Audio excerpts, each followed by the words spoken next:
2일 날 제가 대전에 내려갔습니다.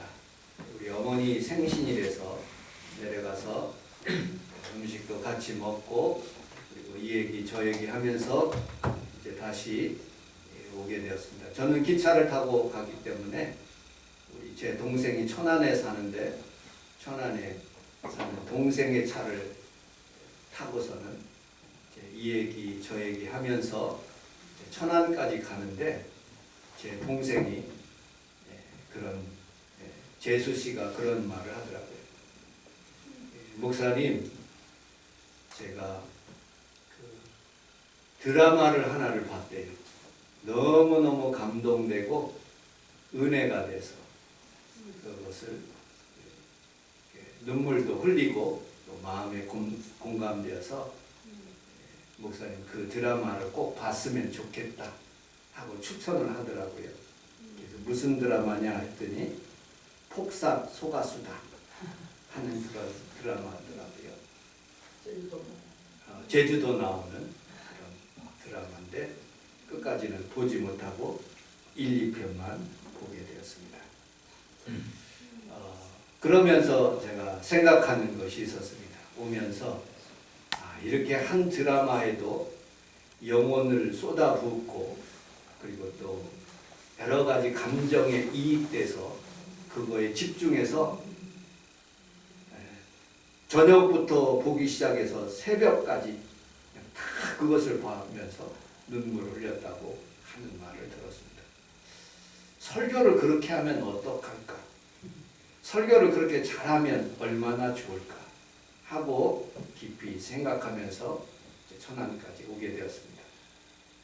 그러면서 생각나는 것이 2024년도 10월 1일부터 시작한 히브리서 새벽 기도마다 했거든요. 어떨 때는 한 절, 어떨 때는 두 절, 어떨 때는 6절 이렇게 해서 6개월간 그러니까 4월 4일까지 탄핵일까지 그걸 잘 마쳤습니다. 여러분들은 한 주간 동안에 그 6개월 동안 한 것을 30분에 요약할 테니까 귀를 쫑긋 세우시고 또 하나님의 말씀에 영안의 열어서 그 음성들을 잘 들으시면 히브리서에 있는 모든 내용들을 이해하고 그 말씀으로 살아가게 될 줄로 믿습니다. 제가 기억되는 그런 단어들이 있어요. 히브리서에는 예수의 피가 있다. 두 번째, 히브리서는 믿음이 있다. 히브리서에는 읽는 독자들에게 그 말씀이 서신서로 썼는데 그 읽는 그런 예배소에 있는 성도들, 마게도니아에 있는 성도들이 그 성경책을 읽으면서 그렇게 믿음이 굳건해진다는 그런 의미로 쓰여져 있습니다. 그리고 예수님은 어떤 분이신가? 또 히브리서의 말씀 중에 제가 이해하지 못하는 부분들 2가지, 그리고 히브리서에서 징계와 권면에 대해서 함께 알아보도록 이 6가지를 함께 시간이 되는 대로 함께 알아보도록 하겠습니다. 먼저 히브리서 저자는 누구인가? 많은 성경학자들과 그리고 또 주의 종들은 80% 이상 사도 바울이다. 왜냐하면 디모데가 나오기 때문에 그렇습니다. 이 디모데에 대한 단어들이 나오고 사도 바울이 쓴 문체들이 조금 비슷한 부분들이 있기 때문에 이 부분은 히브리서는 사도 바울이 저자다 그렇게 얘기하고 있는 부분들이 있습니다. 또 두 번째로는 고대 사본에는 히브리서의 위치가 로마서와 그 다음에 고린도전서 그 사이에 이렇게 배열되어 있습니다. 그리고 사도 바울 외에 다른 후보자들이 있는데 바나바도 있고 실라도 있고 누가도 있고 또 여러 가지 뒷받침하는 그런 저자들이 있습니다. 그런데 저는 전적인 제 의견이에요. 뭐 어느 성경학자들을 따르는 것도 하고 제가 틀릴 수도 있어요. 그런데 하늘나라에 가서 물어보기는 하겠지만 그런 오늘 성경에서 우리에게 주고자 하는 그런 몇 가지 단어가 있습니다. 우리 형제 디모데가 노인 것을 너희가 알라라고 말씀하고 있습니다. 우리 형제 디모데라는 그런 단어를 통해서 사도 바울이 썼다라고 그렇게 말씀하고 있지요. 이 성경은 언제 썼느냐 하는 것이 굉장히 중요합니다. 예수님 모시고 난 뒤에 65년서부터 67년까지 썼다는 게 정설입니다. 이 히브리서를 썼던 것이요. 그리고 이 디모데가 노임을 받았다는 것은 감옥에서 나왔다는 그런 의미를 가지고 있습니다. 즉, 이것을 추론해 보면은 1세대의 지도자들, 예수님의 수제자이던 베드로, 안드레, 요한, 야고보 이런 예수님의 12제자가 있어요. 이 1세대에 있는 제자들. 그리고 플러스해서 예수님을 만났다는 사도 바울을 이 1세대의 지도자들로 생각할 수가 있습니다. 이 지도자들이 전도한 사람이 누구냐? 디모데라는, 사도 바울은 디모데를 전도했고요. 마가복음을 쓴 마가는 베드로가 하나님의 말씀을 가르치고 자기 양 아들처럼 그렇게 가르친 마가입니다. 그리고 성경을 자세히 읽어보면 신라라는 그런 단어가 나와요. 이 헬라어로서 그 로마 발음으로서는 실루아노라고 그렇게 표현되고 있습니다. 제가 본 그런 견해로 봤을 때는 이 실루아노라는 그런 신라라는 사람이 이 히브리서를 쓰지 않았을까 하는 그런 생각을 하게 되었습니다. 디모데가 노임을 받았다. 감옥에서 나오게 되었다. 거기에서 우리 형제라고 표현하고 있어요. 여러분들, 사도 바울은 자신의 양아들과 친아들 같이 그렇게 생각하는 사람을 디모데야 속히 오라. 이 사도 바울이 로마 박해가 시작됐어요. 왜 시작됐느냐? 로마에 불이 났거든요. 대화재가 일어났어요. 대화재가 일어났는데 네로 황제가 생각하기를 이거 누군가 뒤집어 써야 되게 생각해서 그리스도인들, 예수 믿는 사람들이 불을 질렀다 해가지고 그 예수 믿는 사람들을 핍박하기 시작했습니다. 그런데 그 핍박하기 시작한 그때가 언제냐면 65년서부터 66년, 67년까지 핍박이 나거든요. 제일 먼저 잡아들인 사람이 누구냐? 베드로, 그 다음에 사도 바울이. 그리고 그들의 목을 쳤어요. 사형을 거했거든요. 그런데 이제 죽기 전에 사도 바울이 그렇게 고백합니다. 디모데야 속히 오라. 내가 지금 관제와 같이 내가 세상 떠날 날을 가까웠다. 이제 나의 달려갈 길을 다 마쳤다. 이제 의로우신 재판관이 나에게 면류관을 줄 것이다. 그리고 나의 생애가 이제 다 마치는데 이제 하나님께서 나를 받아주실 것이다. 너는 속히 오라. 부동항이 되기 전에, 겨울이 오기 전에 오라고 얘기하고 있어요.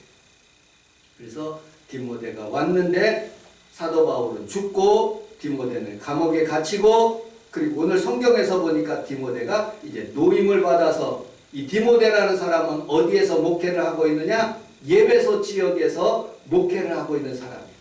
이게 노임을 받았으니까 이제 실루아라는 사람이 디모데가 노임을 받고 이제 추록을 해서 이제 어디로 가느냐? 예배소 지역으로 가게 된다는 그런 추론을 하게 됩니다. 그래서 아마 실루아노가 이 히브리서를 쓰지 않았을까, 제 추론입니다. 신라는 헬라어가 그리고 또 히브리어가 아주 익숙한 그런 사람입니다.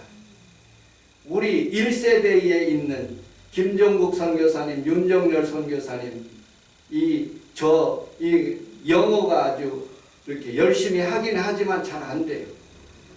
필리핀 사람들에게 복음을 증거할 때요, 굉장히 어렵습니다. 영어로 한다는 게. 영어도 못할 뿐더러. 그런데 윤정열 목사님 자녀들이 있어요. 아들, 딸들이 있거든요. 그 아이들은요, 태어나면서부터 따가로를 먼저 배워요. 따가로를 얼마나 잘하는지 몰라요. 영어도 잘해요. 한국어도 어머니 아버지로부터 봤기 때문에 한국어도 잘해요. 세 가지 언어를 잘하는 거예요. 그런데 목사님이 오시면, 한국에서 목사님이 오시면 대부분이 따가로를 필리핀 말을 하는 사람들이 설교를 하는데 영어로 설교를 하면 못 알아듣는 할머니 할아버지들이 있거든요. 근데 따가로를 하면 다 알아듣거든요. 그러니까 이 1세대 말고 2세대의 그런 자녀들이요, 헬라어도 잘하고 히브리어도 잘하는 신라가 이 히브리어서를 작성해서 그렇게 하나님의 말씀을 쓰지 않았을까 하는 그런 마음입니다. 자, 오늘 몇 가지를 간단하게 성경을 중심으로 해서 이 히브리서를 막 압축하는 그런 내용을 여러분들과 함께 얘기하고 있습니다. 첫째로 예수의 피에 대해서 증거하고 있습니다. 히브리서 9장 22절에 보면 피 흘림이 없은즉 사심이 없다고 그랬어요. 그래서 제사장들은 예배를 드릴 때마다 짐승의 피를 잡습니다. 양의 피를 잡고, 그리고 또 염소의 피를, 송아지의 피를, 다 피의 제사를 통해서 하나님의 성전에 들어와서 하나님 앞에서 백성들의 죄를 화목하게 하기도 하고, 속죄제 드리기도 하고, 번제도 드리기도 하고, 그런 예배를 하나님 앞에 드리는 거예요. 그런데 히브리서는 그 짐승의 피로 하지 않고 하나님께서, 예수님께서 이 땅에 오셔서 그의 피로 우리를 속죄하셨다고 했어요. 히브리서 9장 27절에 보면 한 번 죽는 것은 사람에게 정해진 것이요 그 후에는 심판이 있다고 했어요. 심판을 받기 전에 우리가 하나님 앞에서 속죄함 받는 것도 바로 예수의 피인 것입니다. 히브리서 9장 22절에 보면 염소와 송아지의 피로 하지 아니하고 오직 자기 피로 영원한 속죄를 이루사 단번에 성소에 들어갈 길을 열어주셨다고 그랬어요. 예수의 피가 여러분들 성소로 들어오게 만들었습니다. 구약에서는 여러분들 어림도 없는 소리예요. 저도 못 들어와요. 대제사장도 대대제사장도 이 지성소 안에 들어온다는 것은요 1년에 딱 한 번이에요. 그러므로 하나님 앞에서 이렇게 예수의 피를 의지해서 하나님의 성전에, 여러분들 찬송가의 가사처럼 나의 죄를 씻기는 예수의 피밖에 없네, 영원토록 찬송하는 것도 예수의 피밖에 없네라고 고백하고 있어요. 여러분들 예수의 피를 의지해서 하나님의 성전에 들어온 성도들의 주의 축복이 임할지어다. 아멘. 좋은 일이 일어날지어다. 아멘. 히브리서 10장 19절에는 그러므로 형제들아 우리가 예수의 피를 힘입어 성소에 들어갈 담력을 얻었다고 말씀하고 있습니다. 두 번째, 히브리서는 믿음의 고백입니다. 우리 히브리서 11장 1절로 4절을 같이 한번 읽어보도록 하겠습니다. 시작. 믿음은 바라는 것들의 실상이요 보이지 않는 것들의 증거니 선지인들이 이로써 증거를 얻었느니라. 믿음으로 모든 세계가 하나님의 말씀으로 지어진 줄을 우리가 아나니 보이는 것은 나타난 것으로 말미암아 된 것이 아니니라. 믿음으로 아벨은 가인보다 더 나은 제사를 하나님께 드린 의로운 자라 하시는 증거를 얻었으니 하나님이 그 예물에 대하여 증거하심이라. 그가 죽으신 그 믿음으로써 지금도 말하느니라. 믿음은 여러분들 바라는 것들의 실상으로 나타납니다. 그 사람들이 증거들이요 아벨이 있고요, 에녹에 대한 믿음이 있고요, 노아에 대한 믿음이 있고요, 아브라함에 대한 믿음을 설명하고 있어요. 히브리서에 사라에 대한 믿음이 있어요. 이삭, 야곱, 요셉, 모세에 대한 믿음이 있습니다. 믿음으로 기생 라합은 정탐꾼을 평안히 영접하였으므로 순종하지 아니한 자들과 함께 멸망하지 아니하였도다라고 말씀합니다. 내가 무슨 말을 더 하리요? 기드온, 바락, 삼손, 입다, 다윗 및 사무엘과 선지자의 일을 말하면 내게 시간이 부족하다는 거예요. 그러므로 여러분들도 믿음을 가지시고 믿음으로 예배드리고 믿음으로 사시는 귀한 성도들이 다 되시기를 주님의 이름으로 축복합니다. 아멘. 세 번째, 히브리서를 읽는 성도들에게 당부하는 내용들이 있어요. 히브리서 2장 1절을 같이 한번 읽어보도록 하겠습니다. 2장 1절 시작.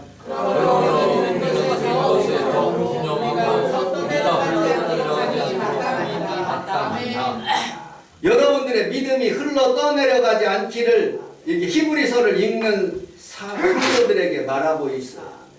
히브리서 예배소에 있는 마게도니아에 있는 성도들이 예배를 드리는데 조용히 살짝 들어오는 유대인들이 있어요.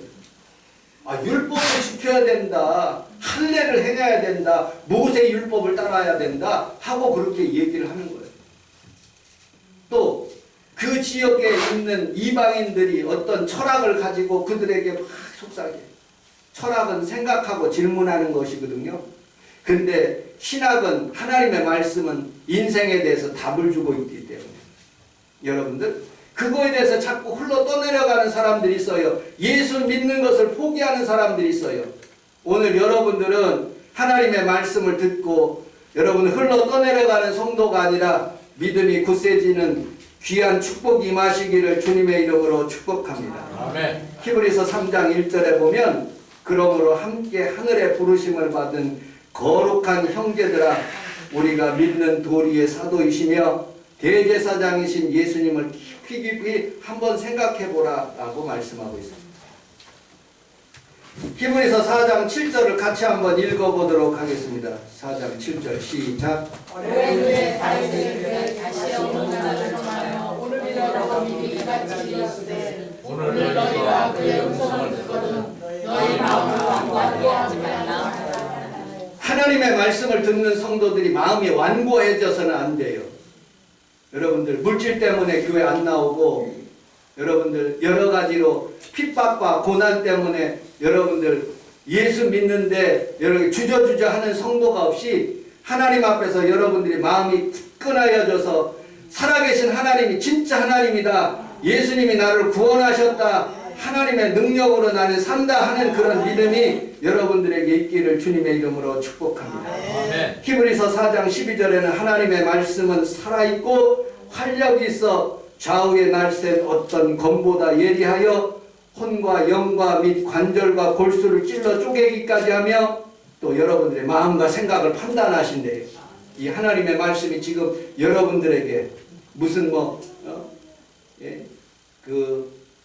망우동인가 어디에 도살장 이렇게 칼로 이렇게 소를 돼지를 이렇게 긁어내듯이 이렇게 파는 것 그런 의미를 가지고 있는 것처럼 보여요. 근데 하나님의 말씀은요 여러분들에게 예리한 검이 되어서 여러분 영과 관절과 골수를 찔러 쪼개기까지 하며 마음과 생각을 판단하신대요.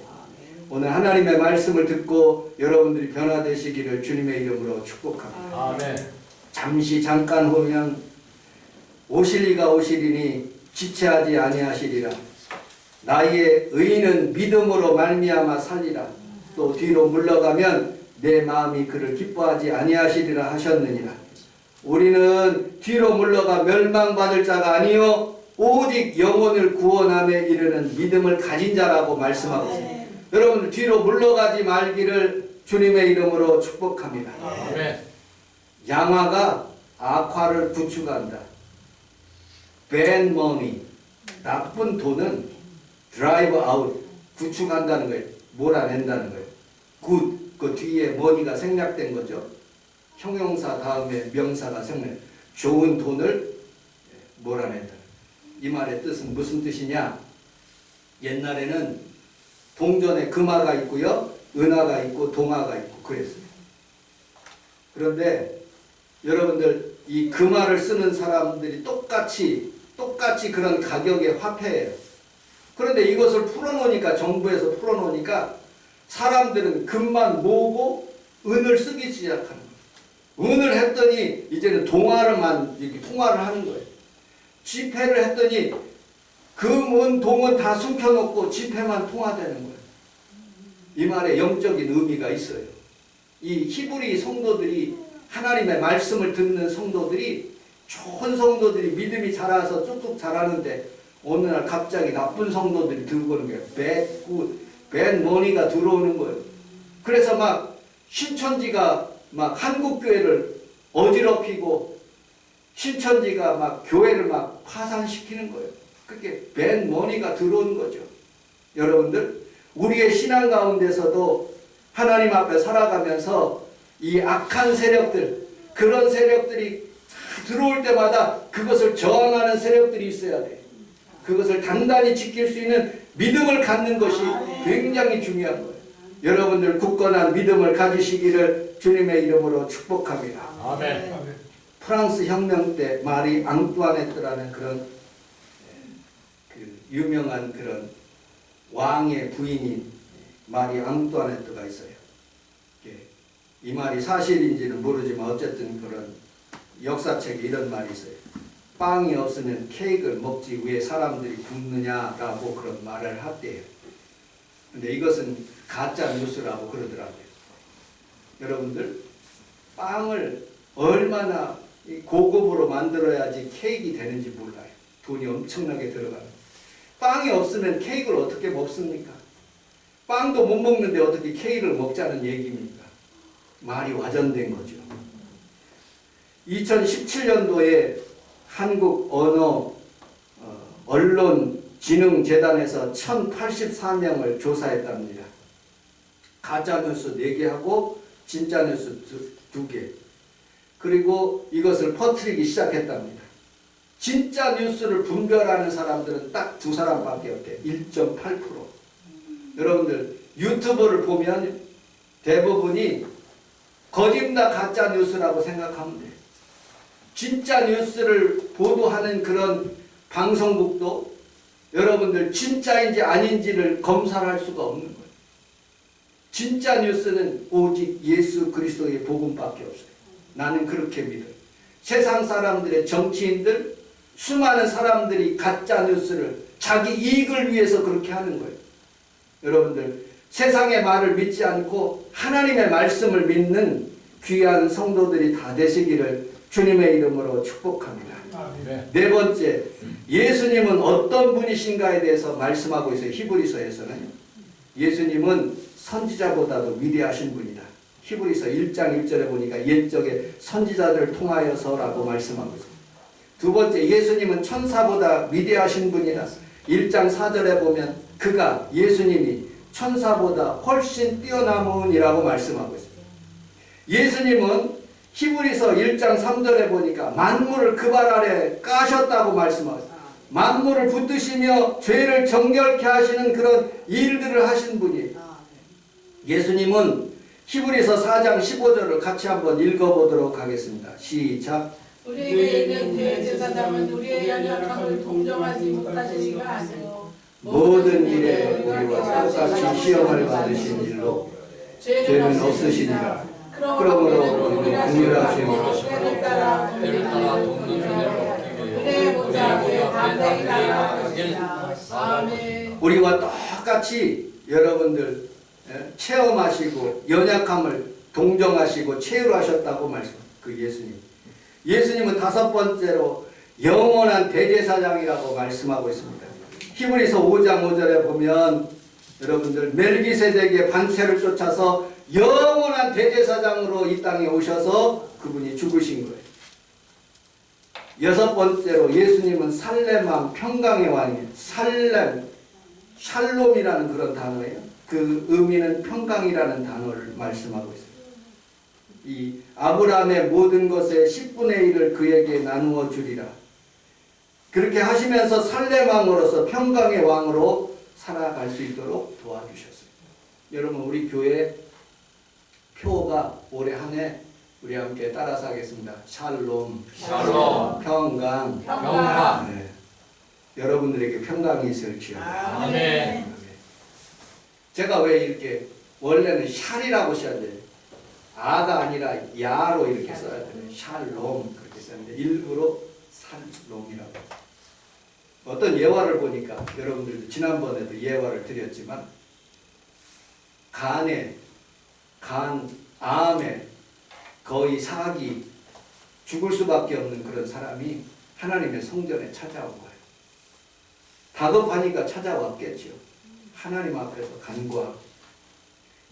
의사는 그래요. 당신 3개월 안에 죽는다. 낭망되어서 좌절해서 이렇게 왔어요. 그런데 그날 목사님의 설교가 샬롬인 거예요. 샬롬을 그 사람 말에 듣기는 살롬이라고 들은 거예요. 살아있는 놈. 살아서 행복하게 살롬. 그렇게 들은 거예요, 그 사람이. 그래서 그 마음에, 저 목사님이 나보러 향하여서 살아있을 앞으로 살롬이라고 생각하고 그렇게 설교를 하시는구나 하고서는 힘을 얻고 열심으로 살롬이라고 생각하여 하나님 앞에 나와서 부르짖기 시작했대요. 3개월 뒤에 죽을 줄 알았더니 3개월이 넘어서 6개월이 지나고 3년이 지나고 지금까지 살아있다는 거예요. 우리 좌우에 있는 분하고 그렇게 인사하겠습니다. 성도님은 살롬입니다. 건강하게 살아가세요. 좋은 일이 일어납니다. 예수님은 또한 그림자와 모형이라고 말씀하고 있어요. 히브리서 8장 5절에 보면 구약의 예수님의 어떤 모습으로 비치느냐? 모형과 그림자예요. 저기 누가 이렇게 버렸더라고. 저 앞에 있는 교회에서 제가 이렇게 성막 그것을 가져왔어요. 우리 사모와 같이. 그래서 우리 성전에다 갖다 놨어요. 저 성막 속에 담겨있는 그런 의미는 예수님이 성막의 문이다. 예수님의 문으로 들어가야 된다. 예수님께서 십자가를 지시는 것은 물두멍과 뭐 그런 번제단 그런 의미로 다 예수님께서 모형과 그림자로 이렇게 말씀하시는 거예요. 구약에 있는 모든 사건들은 다 예수님의 모형과 그림자라고 히브리서에서는 말씀하고 있어요. 또 히브리서에서 제가 말씀을 읽다가 이해하지 못한 부분들 두 가지가 있어요. 히브리서 6장 4절로 6절을 같이 한번 읽어보도록 하겠습니다. 시작. 한번 빛을 받고 하늘의 은사를 맛보고 성령에 참여한 바 알고 하나님의 선한 말씀과 내 눈을 바꾸고 타락하지 않는 다시 새롭게 하여 회개하게 하시니 이는 그의 하나님의 아들을 십자가에 박아 회개할 수 없대요. 회개할 수. 한번 빛을 받고 하나님 앞에서 예수 믿게 되고 하늘의 은사 성령의 체험이 있어요. 그리고 하나님의 선한 말씀과 내세의 능력을 맛보았어요. 이게 하나님 능력을 맛보았네. 근데 이 사람이 타락한 거예요. 그리고 다시 새롭게 회개하려고 하는데 하나님이 안 된다는 거예요. 하나님의 아들들은 다시 십자가에 못 박히는 그런 욕보게 하는 일 때문에 안 된다고 그렇게 얘기한 거예요. 이 부분에서 조금 잘 이해를 못하겠더라고요. 두 번째 이해 못하는 것은 히브리서 10장 26절로 27절이에요. 같이 한번 읽어보도록 하겠습니다. 시작. 우리가 진리를 아는 식을 받은 후 진리를 보면 다시 속지 않는 제사가 오고 오직 무서워서 마음으로 사람을 가리는 것과 짐짓죄를 범하면 하나님께서 속죄 제사가 없대요. 짐짓죄가 뭡니까? 일부러 죄 짓는 거예요. 일부러 나쁜 짓 하는 거예요. 일부러 하나님의 일을 욕되게 하고요. 일부러 교회를 방해하고요. 일부러 하나님의 사역을 나쁘게 하는 그런 사람들 짐짓죄를 짓는 거예요. 이 사람들은 속죄 제사가 없대요. 그럼에도 불구하고 나는 용서받을 수 있다고 생각하는데 어쨌든 성경에서는 그렇게 용서받을 수 없다고 그러니까 그거 하나님 나라에 가서 한번 물어보려고. 마지막 우리 히브리서 13장 22절 같이 한번 읽어보도록 하겠습니다. 13장 22절 시작.